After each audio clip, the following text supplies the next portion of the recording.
Taasisi ya Kiislamu ya Al-Malid imewataka Waislamu hapa nchini pamoja na Watanzania wote kuwa makini na watu ambao hawalitakii mema taifa, ambao hujitokeza kupitia mitandao ya kijamii kutoa maneno ya uchochezi kwa nia ya kuihamasisha uvunjifu wa amani kuelekea Oktoba 29. Mwenyekiti wa taasisi hiyo Sheikh Rajab Katimba akizungumza jijini Dar es Salaam amesema utulivu na amani uliopo nchini umejengwa kwa muda mrefu na waasisi wa taifa na maendeleo yaliyopo yanatokana na uwepo wa amani.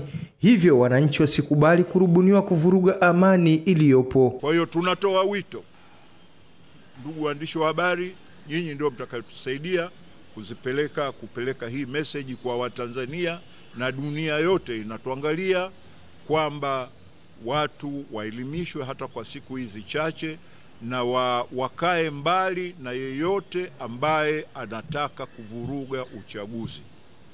Uchaguzi ni haki ya kila raia, hata kama kuna nini, lakini hilo jambo kwanza ni first priority. Kwa hiyo hatutakuwa tayari sisi kama taasisi, tunaungana na Watanzania kuhakikisha kwamba hiyo tarehe 29 ikifika tunakwenda kupiga kura.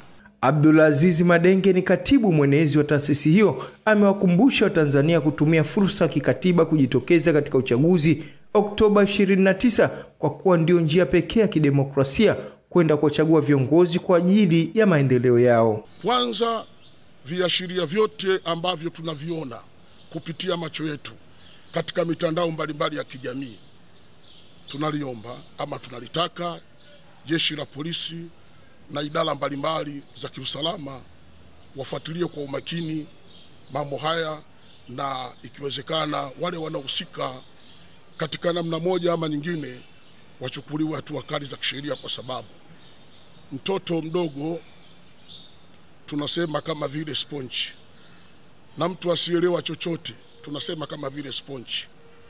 Mtoto mdogo kama sponge, asielewa kama sponge.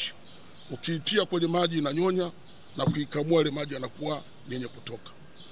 Sponge inabaki kama ilivyokuwa. Taasisi ya Al-Malid iliona kuna umuhimu, kwa sababu taarifa sio kitu kidogo. Taarifa sio kitu cha kupuuzia. Hata kama mtu anania ovu, kitu hata kuanzia kwenye simu, mtu anaweza kaanza na jambo kwenye simu. Kwa hiyo nikaona hapana, ni lazima walizungumze jambo hili, ni lazima lizungumzwe jambo hili kwamba amani ndiyo kila kitu, ndiyo msingi wa maisha yako. Hamisi Suleiman, Channel 10, Dar es Salaam.